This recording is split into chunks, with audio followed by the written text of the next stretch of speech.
Hi, Rosie Milady here from lifeisshortmagazine.com, and today I'm talking to Joe Ebisujima. Sorry, that was a bit of an effort on my part.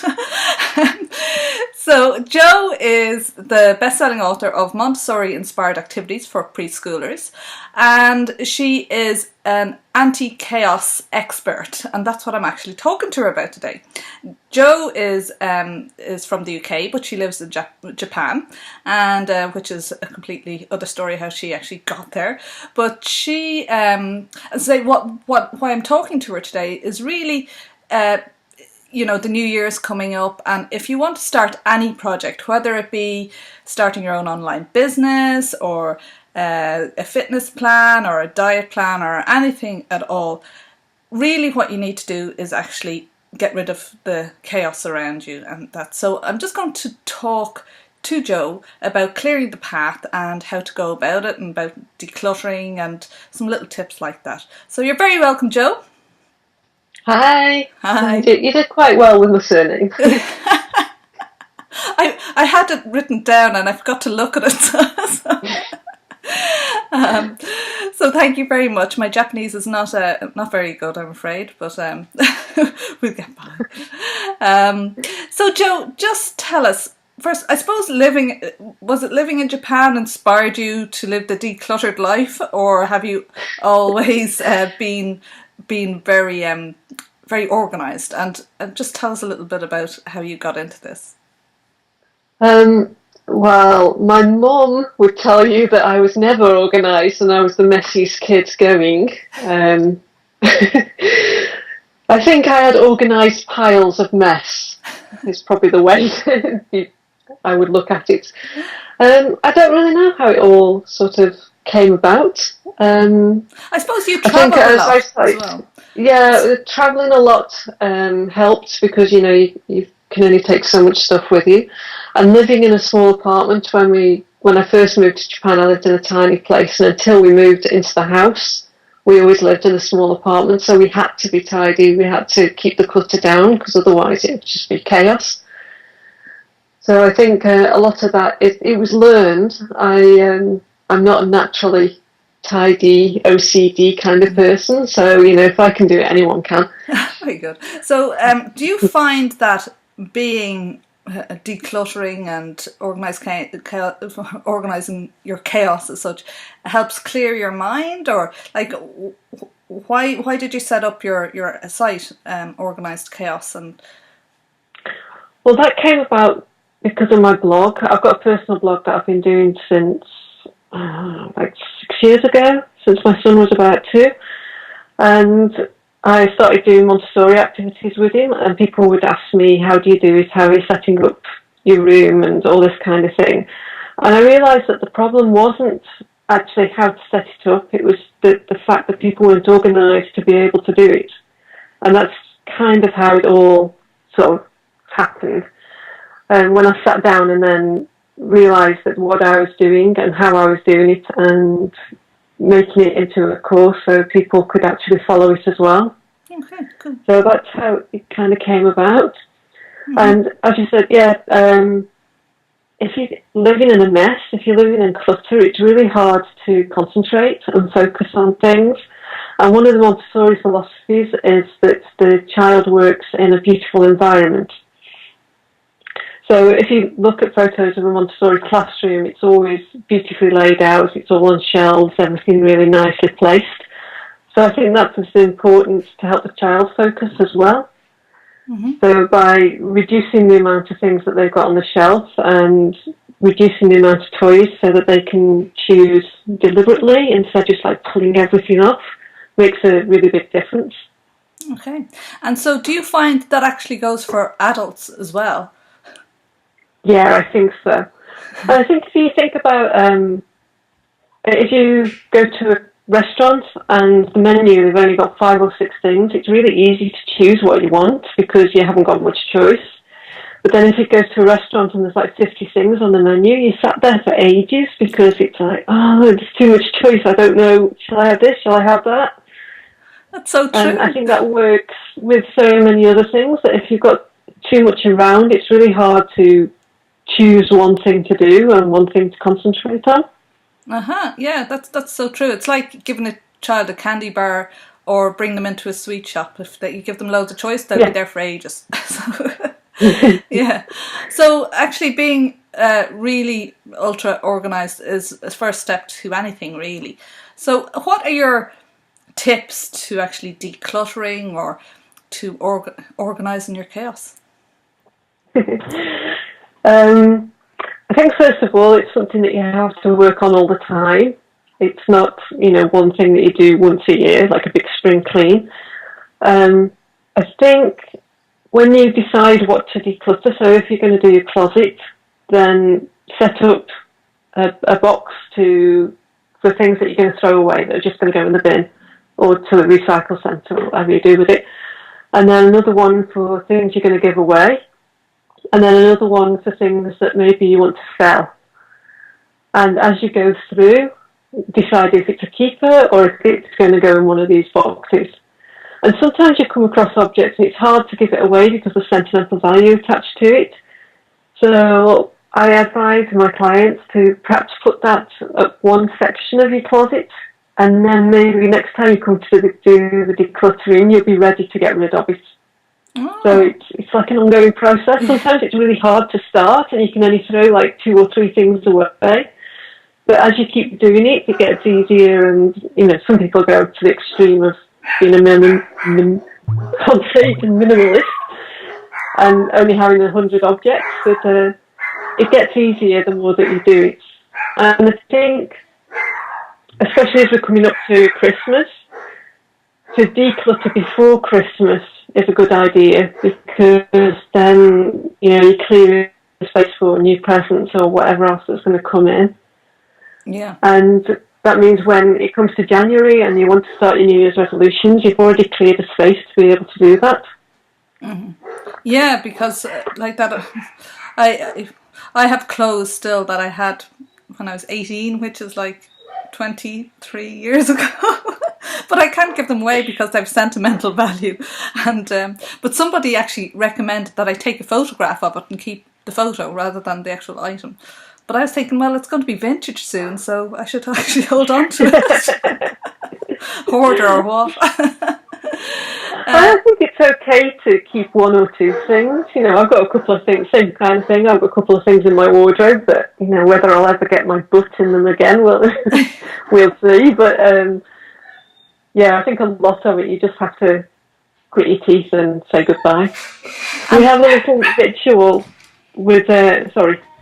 Sorry, no, my dog. Sorry, just pause for 2 seconds, Joe. I have 3 dogs, and they're normally quiet, and they're all just going mental at the moment. I think the bin man's arrived or something. Sorry, can you hear them barking? I just wonder. Sorry, 2 seconds. Okay, sorry, we're sorted, I think now. Okay, quiet house again. So I'll cut that bit out, obviously, just of me trying to quiet my dogs. So actually, go on to maybe to-do lists now, will I, or something like that, or do you do that sort of thing? Yeah, I was just going to say, we have a little ritual with my son who doesn't like to give things up, or he doesn't like throwing things away. So when it comes to getting rid of something, he'll thank it first. So it's a bit kind of like Buddhism or Shintoism, that you're thanking the object even though it's an inanimate object. So it's service to you, and then you give it away, or then you throw it away. Oh wow! And this kind of you thank the object. Yeah. So if it's a T-shirt that he's grown out of, he's got a couple of T-shirts he's really attached to. He'll tell you, thank you for being such a good T-shirt, and I've really enjoyed wearing you, and and then it goes. That's a lovely idea, and that's a great idea, because when you're trying to give things away belong to kids, it's just so difficult if they have to be there when you're doing it, because because they don't like to part with their stuff. So yes, so okay, so that's a lovely idea. I really like that. And then, do you have a lot of do you do to-do lists? Are you fanatical about doing that sort of thing, or do you recommend that? I do have to-do lists because everyone likes checking things off the list, yeah, because it makes you feel good. But I also have a bit of a gripe with a to-do list because often when you put things down, you know, that your everyday chores, you know, and cleaning the floor and doing the washing up, whatever, it's a cycle. You never get to the end of the list because the next day you start and you do it all again. So I think with that kind of thing, you're setting yourself up for failure because you never feel the fulfillment of finishing your list. So what I like to do is have like 3 big things that are going to get me towards my goal, whether it be clear out the wardrobe or whether it's, you know, something to do with my business, and make those my to-do list or my steps towards getting somewhere. So if it was to clear out the wardrobe, maybe I'd focus on clearing out the underwear drawer first, and that would be the hit thing for my to-do list for the day. Okay. And break it down into little steps, because if you go in to do the whole wardrobe, it's really overwhelming. There's so much stuff in there, and you know, it's like yeah. So breaking it down into baby steps is the way that I always teach my clients to do it, which makes it manageable. Okay, so you sort of departmentalize everything to put everything into sections and then just do one section at a time. Yeah, and what about like people who are, I always do it in January, talking about going on a diet in January, and you know, after the Christmas binge, but then you go to the cupboard and you know the hot chocolate is there with the marshmallows and or whatever else. So have, you know, alongside the out of date spices. Do you have any recommendations about going about cupboard cleansing and such? Well, I have a little course, Clear the Clutter, where we go through, and every second day you get a little mission, and it'll tell you to, you know, go and clean your fridge out or go and... Oh, I love that idea. The whole house. So you're accountable to somebody? Yes. So you, every day you get, no, every second day you get like a little email, and it says, right, go and do this or go and do that. And that helps, you know, keep the clutter for the whole house, because you do a big declutter, we can focus on one room at a time. But then we generally, because you're repeating, you keep that clutter down. And I think when it comes to, you know, things like all the good food that you get after Christmas, maybe keep a couple of things to treat yourself and perhaps give it away, you know. Go and take it down to the local Salvation Army or something, you know. Or... you know, sometimes I'm like, well, if I eat it all now and then it won't be in the house, it doesn't really help. So I'll drink these 3 bottles of wine and then I won't be tempted to drink any more. But, you know. You know my decluttering tricks then, that's what I do. So on your site, if people sign up, they actually, you send them tips every day, and so it's sort of like, is it done in a group or is it? So that's the Clear the Clutter course, and that's a monthly subscription. So each month we concentrate on one room, and every second day, because I want to keep it so you don't get overwhelmed. Yeah. So you've actually got 48 hours to do your little mission, and each one only takes about 15 minutes, you know, depending on the state of your house. So we have got a Facebook group, and people post in there. They show their before and after pictures, and it's light-hearted, it's fun, and you know, cleaning and stuff is not really fun, so it's good to be able to make fun of it. But that's a great idea. So you're accountable to others, and you're sort of showing your before and after shots, and you're having a laugh with other people while they're doing it, or say, oh yeah, I like that. And so where can we find you? What's the name of your site again? So my main site is My Organised Chaos. And if you go to the website, the Clear the Clutter is one of the boxes at the bottom. So that's the Clear the Clutter course. But I've also got the My Organised Chaos course, which is more for mums to organise their kids and their home so that they've got more time for themselves. And a lot of it is Montessori inspired. So I focus on getting the kids' areas set up so that they can do things for themselves. So they can put their own toys away and you don't have to do it, so they can sort their own school things out. And it's a lot towards getting the kids to become more independent. Oh wow, okay. So that's more for the mums, and then the other one is for like anybody like me whose kids are more grown Yeah, up the and other not. one's for anyone, Yeah, but yeah. the my organised chaos is for mums, really for younger kids, elementary, primary school age kids.